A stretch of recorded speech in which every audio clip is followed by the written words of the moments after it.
নমস্কার, let's learn এর টিচারের পরবর্তী ভিডিওতে তোমাদের স্বাগত। West Bengal board of secondary এডুকেশনের একাদশ শ্রেণীর প্রথম সেমিস্টারের যে সিলেবাসের অন্তর্ভুক্ত অ্যান অ্যাস্ট্রোলজার্স ডে গল্পটি পড়ব। লাইন বাই লাইন মিনিং, এমনকি প্রত্যেকটি ওয়ার্ডের মিনিং এবং পুঙ্খানুপুঙ্খ ব্যাখ্যা, যেটা তোমাদের এমসিকিউ টাইপ কোশ্চেন অ্যাটেন্ড করার জন্য ভেরি ভেরি ইম্পর্টেন্ট। তাই ভিডিওটি স্কিপ না করে সম্পূর্ণ দেখতে থাকো। আশা করছি তোমাদের কাছে ভীষণ হেল্পফুল হবে। অ্যান অ্যাস্ট্রোলজার্স ডে, একজন জ্যোতিষীর দিন। একটি জ্যোতিষীর সারা দিনকার একটা দিনের গল্প আমরা এখানে পড়ব। প্রথমেই বলে রাখি, এই যে অ্যাস্ট্রোলজার অর্থাৎ যে জ্যোতিষী, ইনি কিন্তু কোনো অথেন্টিক জ্যোতিষী না। মানে উনি পড়াশুনো করেছেন, জ্যোতির্বিদ্যা পড়েছেন, এইভাবে পড়াশুনো করে উনি অ্যাস্ট্রোলজার হননি। আমরা গল্পটা এগোনোর সঙ্গে সঙ্গে দেখতে পাবো যে ভাগ্য তাকে একজন জ্যোতিষী বানিয়ে দিয়েছে। তো সেক্ষেত্রে আমরা বলতে পারি ইনি একজন ভণ্ড জ্যোতিষী, যার জ্যোতির্বিদ্যা সম্পর্কে কোনো জ্ঞান বা ধারণাই নেই। তাহলে চলো আমরা গল্পটা স্টার্ট করি।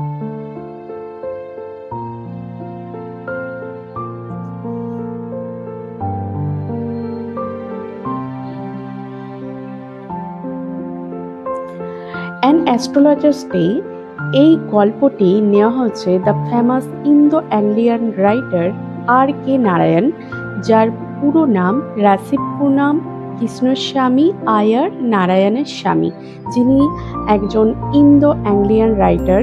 তার লেখা, তার যে ছোট গল্প সংকলন বলতে পারো, মালগুড়ি ডেজ, যেই মালগুড়ি ডেজের অন্তর্ভুক্ত অন্য একটি গল্প তোমরা দশম শ্রেণীতে পড়েছো, দ্য ফাদার্স হেল্প।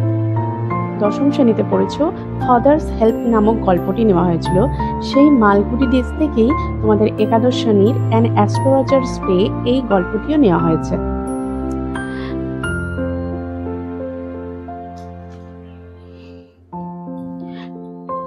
তাহলে চলো গল্পটি সম্পর্কে আমরা বিশদ জেনে নিই। তাহলে চলো গল্পটি আমরা লাইন বাই লাইন মিনিংটা আগে জেনে নিই। পাংচুয়ালি, পাংচুয়ালি মিন্স একদম টাইম করে, অন শিডিউল মানে কোনো রকম ডিলে নয়, not delayed, on schedule time. Punctually একদম নিয়ম করে, at mid day.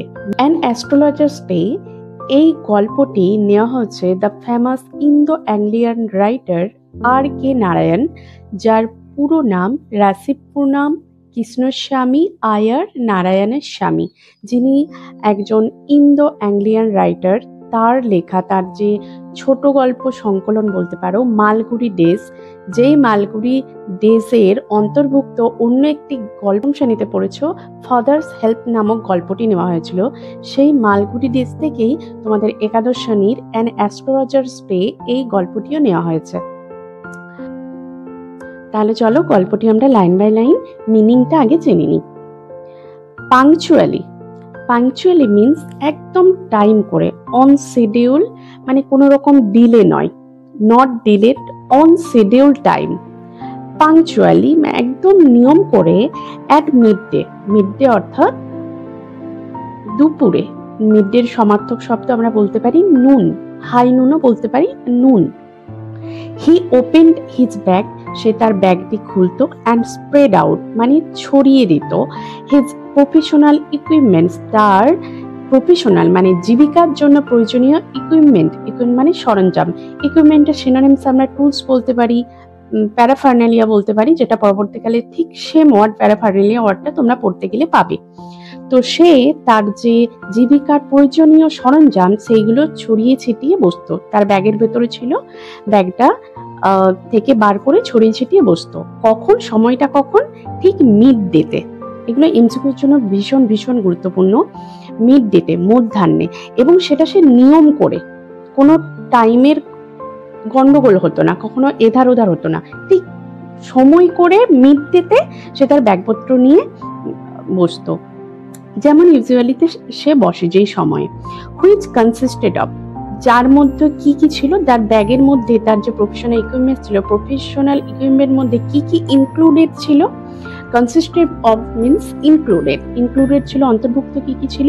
It doesn't কোরিসেলস, Barishal কটা ছিল? 1 ডজন।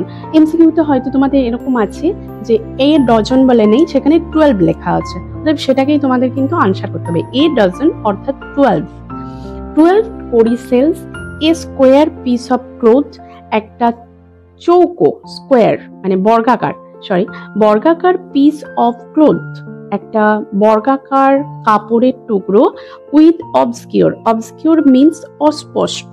অবসকিউরের সিনোনিমস আমরা ভ্যাগ করতে পারি, এনিগম্যাটিক বলতে পারি, অ্যান্ড অ্যাম্বিগুয়াসও বলতে পারি। অবসকিউর, মিস্টিক রহস্যময় মানে মিস্টিফাইড, চার্টস মানে কিছু ছড়া, অন ইট এটার মধ্যে ওই যে স্কোয়ার পিস বর্গাকার আকৃতি কাপড় ছিল, তার উপরে কিছু অস্পষ্ট, লেখাগুলো খুব স্পষ্ট এমন নয়, মিস্টেক খুব রহস্যময় কিছু ছড়াও লেখা ছিল। এ নোটবুক ছিল and a bundle of palmyra writing, আর একটা বান্ডেল ছিল তালপাতার পুঁথি, তালপাতার উপর প্রাচীনকালে যে লেখা হতো সেই তালপাতার লেখা ছিল। তাহলে তার প্রফেশনাল ইকুইপমেন্টস এর মধ্যে কি কি ছিল? অবশ্যই মনে রাখতে হবে 1 ডজন বরিশাল, একটা স্কোয়ার পিস অফ ক্লথ যার মধ্যে চার্টস ছিল, চার্টস গুলো কিরকম? অবসকিউর ছিল অ্যান্ড মিস্টিক ছিল, আর কি ছিল? একটা নোটবুক ছিল, আর একটা পালমাইরা রাইটিং, একটা নয়, এ বান্ডেল অফ পালমাইরা রাইটিং ছিল। ওকে, হিজ ফোরহেড তার কপালটি ওয়াজ রেসপ্লেন্ডেড মিন্স হচ্ছে গ্লোরিয়াস, চকচক করছিল, ব্রাইটেনিং, রেডিয়েন্ট করছিল। উইথ স্যাক্রেড মিন্স পবিত্র, ছাই অ্যান্ড ভার্মিলিয়ন সিঁদুর, তার কপালের মধ্যে কিসের প্রলেপ লাগানো ছিল? ছাই এবং সিঁদুর, যার ফলে তার কপালটা আরো বেশি ব্রাইট গ্লোরিয়াস লাগছিল। And his eyes sparkled with sharp abnormal gleam, এবং তার চোখগুলি স্পার্কেলড একদম চকচক করছিল।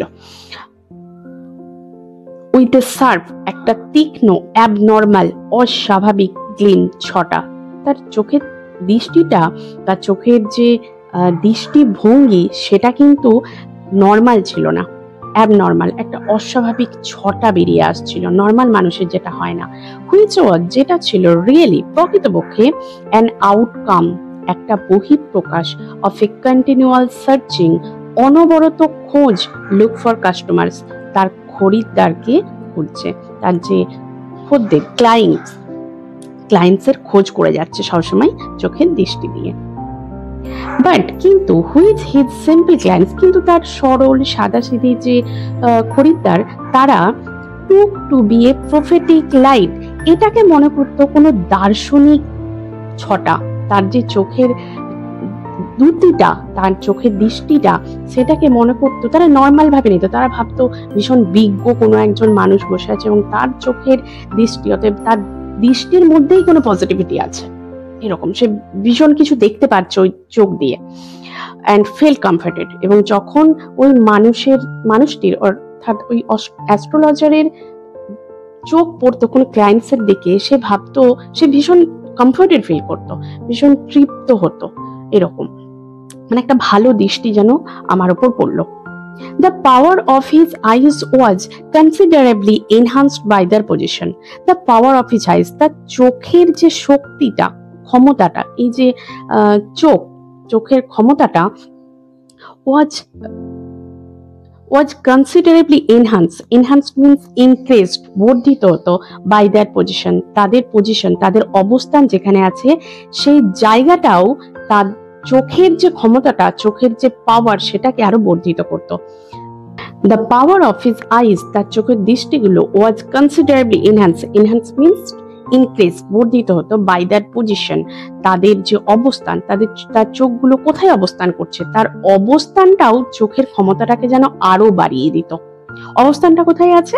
Placed as they were between the painted forehead, তার সেই কপাল পেইন্টেড বলা হয়েছে কারণ কপালে তার কি লাগানো আছে? স্যাক্রেড অ্যাশ অ্যান্ড ভার্মিলিয়ন লাগানো আছে, যার ফলে কপালটা আরো চকচক করছে। সেই কপাল অ্যান্ড দ্য ডার্ক হুইস্কার্স, একদম ঘন কালো দাড়ি, which stream down his Cheeks, যেটা তার গাল বেয়ে যেন ঝর্ণার মতো নেমে এসছে। তাহলে গাল ভর্তি দাড়ি এবং কপালে সিঁদুর এবং স্যাক্রেড অ্যাশ, পবিত্র ছায়ের প্রলেপ লাগানো, এই দুইয়ের মাঝে তার চোখগুলো আছে। সেই চোখগুলো জানে এই পজিশনটাই স্যাক্রেড অ্যাশ অ্যান্ড ভার্মিলিয়ন কপালে এবং নিচে গাল ভর্তি দাড়ি যেগুলো নেমে এসছে, এই অবস্থানটা যেন তার চোখের পাওয়ারটাকে আরো বাড়িয়ে দিয়েছে। ইভেন এ হাফ উইটস আইজ, এমনকি এক অর্ধ বুদ্ধিমান মানুষের চোখও, মানে মূর্খ মানুষের চোখও উড স্পার্কেল, চকচক করবে। ইন সাচ এ সেটিং, এইরকম সেটিং এ থাকলে, অর্থাৎ বলছেন এইরকম সেটিং থাকলেন যিনি অর্ধ বুদ্ধি সম্পন্ন, তার চোখও এমনিতেই চকচক করবে। ওই রকম সেটিং থাকলে সবার দৃষ্টি আকর্ষণ করবে সেই চোখটার প্রতি। টু ক্রাউন দ্য এফেক্ট, এই যে ব্যাপারটা, এটাকে আরো ক্রাউন করছে, মিনস এনহান্স করছে। এই যে প্রভাবটা, চোখের প্রভাবটাকে আরো বেশি বাড়িয়ে দিচ্ছে, চোখের ক্ষমতাটাকে আরো বেশি বাড়িয়ে দিতে সে কি করেছিল? হি ওন্ড এ স্যাফরন কালার টারবান, সে একটা স্যাফরন গেরুয়া রঙের টারবান, পাগড়ি পরেছিল অ্যারাউন্ড হিজ হেড, তার মাথার চারিদিকে। দিস কালার স্কিম, এই কালার স্কিম নেভার ফেইল্ড, এটা কখনো ব্যর্থ হবে না। অতএব গেরুয়া রং কখনো মানুষের দৃষ্টি আকর্ষণ করতে ব্যর্থ হবে না। তার হয়তো ওই পবিত্র ছাই বা সিঁদুরের প্রলেপ, তার গাল ভর্তি দাড়ি, তার চোখের দিদি, সবকিছু হয়তো মানুষের নজর এড়িয়ে যেতে পারে, কিন্তু গেরুয়া রং যেখানেই থাকুক সেটা কখনো মানুষের দৃষ্টি আকর্ষণ করতে ব্যর্থ হয় না। People were attracted to him, মানুষ তার প্রতি যেন আকর্ষিত হয়ে আসতো। As bees are attracted to cosmos or dahlia stacks, যেমন করে মৌমাছিরা আকর্ষিত হলো কসমস, কসমস অ্যাকচুয়ালি একটা ফুলের নাম, অ্যান্ড ডালিয়া স্ট্যাক্স, এবং ডালিয়া ফুল, ডালিয়া কাণ্ডের দিকে এবং কসমস ফুলের দিকে মৌমাছিরা যেমন করে না চাইতেও যেন আকর্ষিত হয়ে চলে আসতো, তার এই গেরুয়া রং আরো বেশি মানুষকে তার দিকে আকর্ষিত করত। He sat under the boughs, সে কোথায় বসতো? তার ব্যবসাটা কোথায় সে খুলে বসতো? Under the boughs of a spreading tamarind tree, একটা তার ডালপালা খুব বিস্তার লাভ করেছে এইরকম একটা তেঁতুল গাছ আছে, তার ডালপালা বা শাখা পোশাখার নিচে সে বসতো।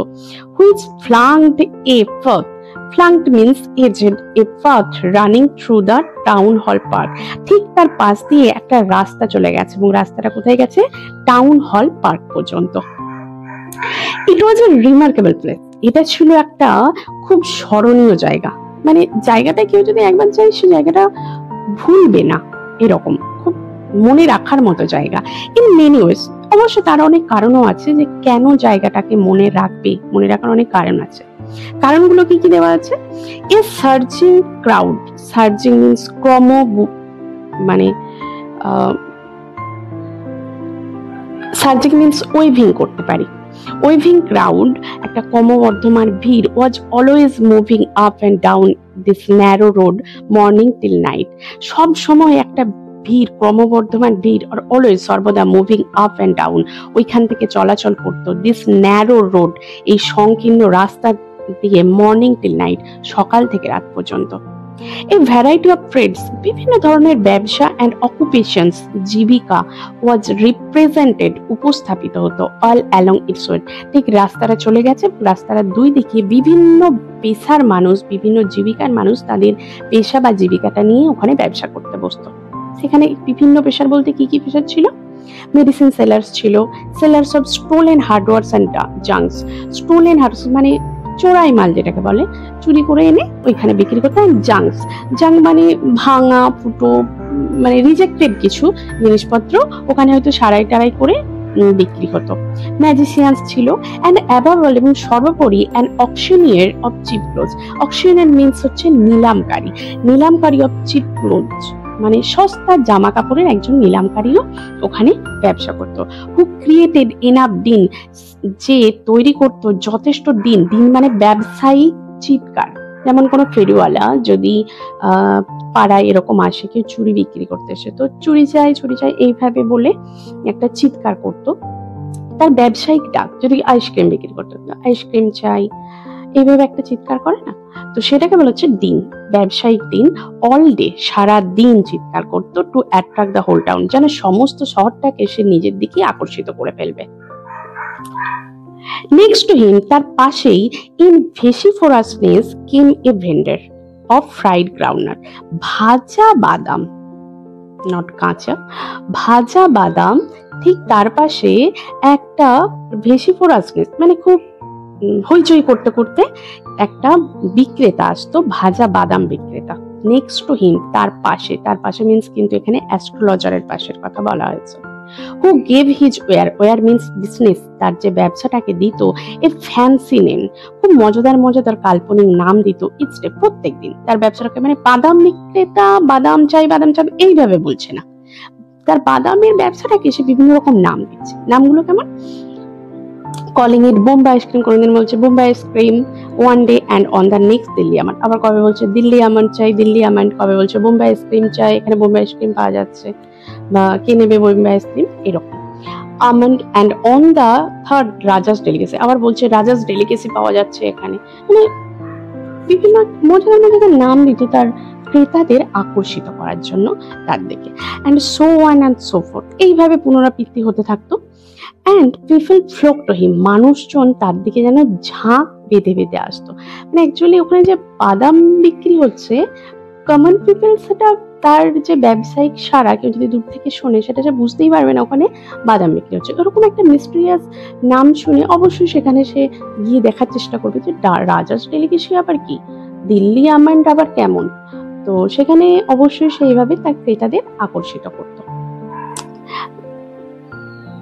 A considerable portion of this crowd, এই ভিড়ের, ওই যে বাদাম বিক্রেতার কাছে যে ভিড় জড়ো হতো তার এই মিস্ট্রিয়াস নামের জন্য, একটা খুব ভালো অংশ ডেলাইট বিফোর দ্য অ্যাস্ট্রোলজার, যেহেতু অ্যাস্ট্রোলজার তার পাশেই তার ব্যবসা নিয়ে বসেছে, তার কাছেও কিছু মানুষ ভিড় করতো। The astrologer transacted means executed his business, তার ব্যবসাটাকে চালাতো by the light of a flare, একটা আলো, লাইট, ফ্লার ইজ মানে আলোটাকে বলা হয়েছে, আলোর যে কন্টেনারটাকে, অ্যান্ড লাইট বলতে আলোটাকে বোঝানো হচ্ছে। বিজনেসটা তার অ্যাস্ট্রোলজার তার কাজটা, বিজনেসটা চালাতো ওই আলোতে, by the light of a flare which crackled and smoked up above the groundnut heap near by. পাশে যে বাদাম বিক্রেতা যিনি আছেন, বাদাম বিক্রেতার কাছ থেকে কিছু একটু আলো ছিটকে আসছে। তো ক্রাকলড অ্যান্ড স্মোকড আপ, স্মোকটা মানে উদগীরণ হচ্ছে, অ্যান্ড ক্রাকল ছিটকে আসে, সেই আলোতেই সে তার ব্যবসাটা চালিয়ে নিত। মানে এদের নিজের ব্যবসার জন্য কোনো আলো জ্বালাতো না, ওই বাদাম বিক্রেতার কাছ থেকে তিনি যেখানে বাদাম ভাজছেন, হয়তো ভেজে বিক্রি করছেন, ওই ভাজার জন্য যে আগুনটা সে ব্যবহার করছে, সেই আগুন থেকে যে আলোটা ছিটকে আসছে, তো সেখান থেকেই সে তার কাজটা চালিয়ে নিচ্ছে। হাফ দ্য এনচ্যান্টমেন্ট, এই যে ওই জায়গাটা এত রহস্যময়, half the enchantment of the place, ওই জায়গার এই যে অর্ধেক রহস্যটা, was due to the fact, এই কারণের জন্য ছিল। এমসিকিউ এর জন্য তো এগুলো ভীষণ ইম্পর্টেন্ট, খুব ফুটিয়ে পড়তে হবে। The fact that it did not have the benefit of municipal lighting, সেখানে পৌরসভার আলোর কোনো ব্যবস্থা ছিল না। এই কারণে মানে পৌরসভার আলো মানে প্রচুর বড় বড় লাইট, ভীষণ আলো জায়গাটাকে পুরো আলোকিত করবে, কিন্তু সেখানে কোনো মিউনিসিপ্যালের আলোই ছিল না। ওই ব্যবসায় যারা ব্যবসা করতো তারা ওই বাদাম বিক্রেতা তার আগুন জ্বালিয়ে বা একটা বড় মোমবাতি জ্বালিয়ে ব্যবসা করছে। এইরকম যারা ব্যবসা করছে, কেউ আলো জ্বালিয়েছে, কেউ বা অন্যের আলোতেই কাজ মিটিয়ে দিয়েছে, যেমন আমাদের এখানে অ্যাস্ট্রোলজার। তো বেশি আলো না থাকায় ওই জায়গাটার যেন রহস্যটা আরো বেশি বর্ধিত হয়েছে। আর এই যে এখানে বলা আছে half the enchantment of the place, ওই জায়গাটার অর্ধেক রহস্যটাই was due to means cause the fact that it did not have the benefit of municipal lighting, ওখানে পৌরসভার আলোর কোনো উপকারিতা মানে বেনিফিট ছিল না, সুযোগই ছিল না, মানে পৌরসভার কোনো আলোই ছিল না। The place was lit up by the shop light, জায়গাটা দোকানগুলির আলোতেই আলোকিত হয়ে গেছিল, বিভিন্ন ব্যবসা তারা যে আলো জ্বালিয়েছে সেই আলোতেই মোটামুটি আলোকিত হয়ে গেছিল। One or two had hissing gas lights, কারো হিসিং গ্যাস লাইটস, মানে আগেকার দিনে একটা গ্যাস লাইটস ইউজ করা হতো। অবশ্যই গল্পটা তো আমাদের সেই 1947 সালে মার্কুরিসটা পাবলিশ হয়েছে, তো গল্পটা সেই সময়কার। তো সেখানে মানে এখনকার মতো চার্জ লাইট থাকবে বা অন্যান্য ইলেকট্রিক লাইটের ব্যবস্থা থাকবে, মিউনিসিপ্যাল লাইট ছাড়া পার্সোনালি কেউ পারবে, তো সেটা তো আর ভাবা যায় না। তো সেখানে কেউ কিভাবে তার বিজনেসটাকে চালাতো, হিসিং গ্যাস লাইট, মানে আগের দিনে একটা লাইট পাওয়া যেত যেটা গ্যাস দিয়ে চলতো, এবং লাইটটা প্রচন্ড শো করে শব্দ হতো। যারা 90s Some had naked flares stuck on poles. Naked flares stuck on poles বলতে এখানে মশালের কথা বলা হয়েছে, কারণ মশালটা আগুনটা জ্বলতে থাকে এবং চারিদিকে কোনো ঘেরা থাকে না, তো ওই জন্য নেকেড ফ্লার্স বলা হচ্ছে। স্টাক অন পোলস, পোলস মানে খুঁটির ওপর, যেহেতু মশালটা ধরার জন্য একটা শক্ত গাছের কাণ্ড বা কোনো বাঁশ টাশ দিয়ে বানানো হতো। Some were lit up by old cycle lamps, পুরোনো দিনের সাইকেলে আলো দেওয়া থাকতো, আলো লাগানো থাকে। এখন যেমন মোটর বাইকে আলো থাকে, তো আগেকার দিনে যখন সাইকেল থাকতো সাইকেলের মধ্যে ওই মোটর সিস্টেম করে আলো লাগানো থাকতো, সেই সাইকেলের আলোতে কেউ কাজ জ্বালিয়ে নিত। অ্যান্ড ওয়ান অর টু, দু একজন, লাইক দ্য অ্যাস্ট্রোলজার, যেমন ওই astrologer, managed without lights of their own, তাদের নিজের আলো ছাড়াই ব্যাপারটাকে ম্যানেজ করে নিত। ইট